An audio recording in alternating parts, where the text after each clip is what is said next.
All right, you're now tuned into another episode of the Viral Sports Podcast. I'm your brother, old guy from the Viral Sports Podcast. Sitting across from me is my What co-host. up, man? You already know what's saying, man. We in the building with number 4 ranked according to ESPN, lightweight champion of the world, just coming off a win November 7th against Urias Gamboa. Oh, man, definitely excited to have this brother on the show, man. Been looking forward to this for a very long time. Devin Haney is on the podcast. How you doing today, family? I'm doing great. Thank y'all for having me. Nah, man, the pleasure's all ours. And one thing I can say, ESPN rankings are made up rankings. That is not true. I'm the best lightweight in the world. Um, you know, uh, that is just an opinionated ranking, and I just want to say that before we get started. Nah, brother, the floor is yours. Anytime you want to interject me with some shit like that, I definitely appreciate that, man. So first, before we get into all the lightweight talk, man, because we're definitely going to get into that, talk about boxing, man, because if I'm not mistaken, you came from a boxing lineage. Your father trained you. So talk about how you began to get into the sport of boxing. Yeah. Well, actually, there's no boxing in my family. I was the first boxer that at least I know of. I don't know about my great grandfather and ancestors and stuff like that. But as I could say is as far as you know because I was having some trouble in school. I was fighting a lot in school. So one day my dad took me to the gym because he like, you want to fight in school? I'm gonna take you to the gym and you're gonna get beat up and you're not gonna want to fight anymore in school. So that's pretty much how I just started boxing and I've been sticking with it ever since. Dope. Who's some of the people that you looked up to growing up, boxers, whether it be Tyson's, Mayweather's, Muhammad I can say Mayweather because he just was. It was that was the era that I came up in, and he was the biggest name. When I was young. Well, still to this day in boxing, but that was actually somebody that I knew when he was around that time when I first started. Absolutely. Now, your style emulates Mayweather. If anybody was kind of comparing anybody's style to Mayweather, it would be yours the most. Hit, not get hit, score, dominate fights, look good doing it. Don't come out with any real damage. But you took some criticism for that the last fight versus Gamboa because we didn't, or the fans that really don't understand boxing, or just the people that like to talk shit about it, didn't get the sexy knockout like your Gervonta Davis did, or maybe a little bit prior to your fight. So just talk about that fight, break it down, and talk about the critics. Well, the difference between me and Gervonta, he got a crazy knockout, and I commend him on that. But he took punishment in the process of doing it. He was losing the fight before he knocked the guy out. So that's not one thing about me is I don't lose rounds. I don't lose any bits of fights. I don't even get hit.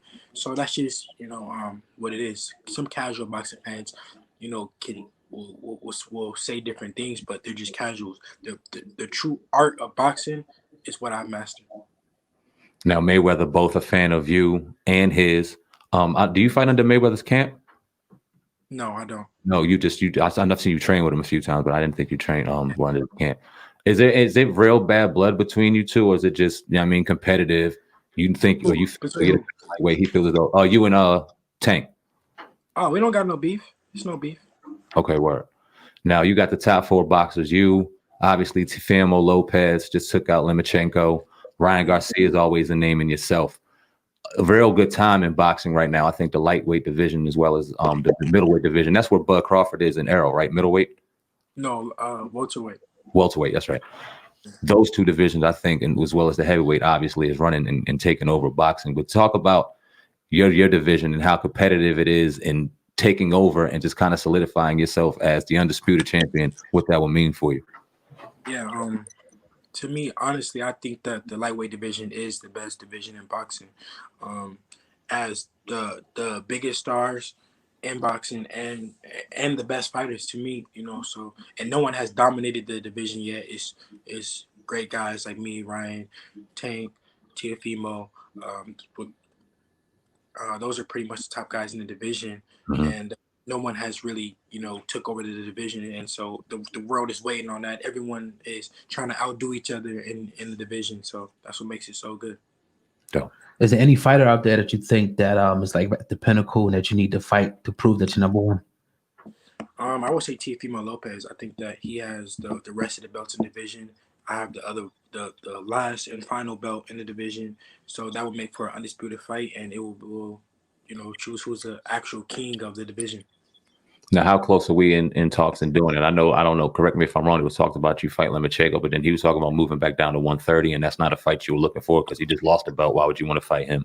Exactly. Talk about just, is that the only fight you see, or is there maybe a fight in between both of y'all to kind of get to that mega fight, or there is no other fight for you? I think that's the main fight right there. That's the fight for all the marbles, and that's what I'm interested in. Well, the fight with Teofimo, me and Loma, the fight doesn't really. I don't really gain anything from it. If I beat him, then they're gonna say, "Oh, he was too little. He just lost to Teofimo, this and that." But Teofimo is the man with the rest of the belts, so I want to become undisputed. I want all the belts, and then I want to go up. Okay, so you going up to see who how far do you want to go? Go up in the division. Go up to the next division. Oh, okay, yeah, I got you. When you get into your training regimen, like what type of things you eat to keep yourself in such great shape to be one of the top fighters in the world? In training camp, we're working out 2 to 3 times a day.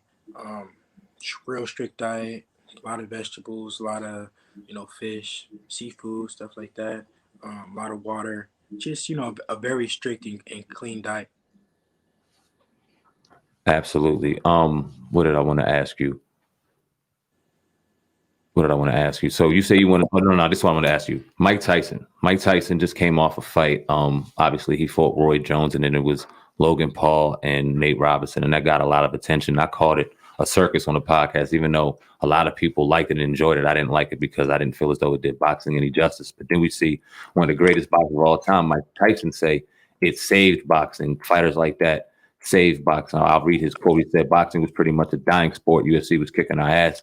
Now we've got these YouTube boxers boxing with 25 million views. Boxing's going back thanks YouTube boxers." What does an athlete like you, a boxer like you, top boxer in the world, say to something like that? I mean, I wouldn't say that it saved boxing because it's so many real boxers that dedicate themselves and work every day for us to just say that some YouTubers come in and they save it. They save boxing. There's so many big fights out there between the heavyweight division, then the welterweight division, and then the lightweight division. There's so many big fights out there. I wouldn't say that YouTube boxing saved it at all.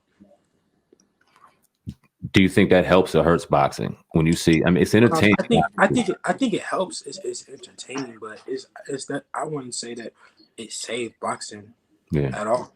No, I'd agree. I think that lightweight division is. I feel like it doesn't, like YouTubers. They bring a lot of kids, a lot of fans over, but after that fight, I don't think that the kids and really like their fans are really interested in boxing after that. Good point. The CTE, the brain injury thing. I'm sure you probably heard about that a few years ago, like we all did. Does that kind of go into, when that's a possibility, that kind of go into like your fighting style and being elusive, so you don't really take those big hits and able to sustain your career over a long period of time? I mean, that's part of it, but the name of the game is to hit and not get hit, and that's just the art of it, and that's something that I've learned from a young age. So that's just where my style that's what my style came in, and it's just me learning the art of it. Absolutely. So you say you want to take out Lopez, solidify the lightweight division, move up to 140, go to the junior welterweight division.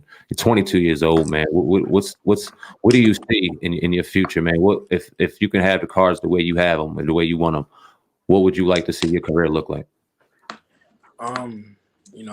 Of course, it starts with me, becoming the undisputed in the lightweight division, going up to 140, unifying, maybe becoming undisputed there, and just moving up. Just keep going up weight classes and keep dominating. I want to make the biggest fights happen. In the end of my career, I don't want anyone to say that I ducked or dodged anybody. I want to make the biggest fights happen, and I want to prove to the world that I'm the best fighter.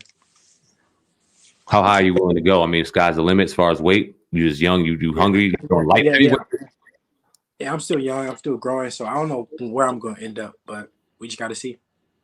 Dope. Hey, man, we definitely appreciate your time here on the Viral Sports Podcast. Drop your handles, man. Let the people know where they could find you, where they could check out Devin Haney, so they can follow you and see what's next for you, brother. Instagram, Twitter, @RealDevinHaney. Indeed, man. We appreciate your time. Sure. Good luck in your future endeavors. Good luck in your next fight, man. When you do have that, if you got some time to talk, come through, man. We appreciate you. For sure. Appreciate it. Peace. Take it.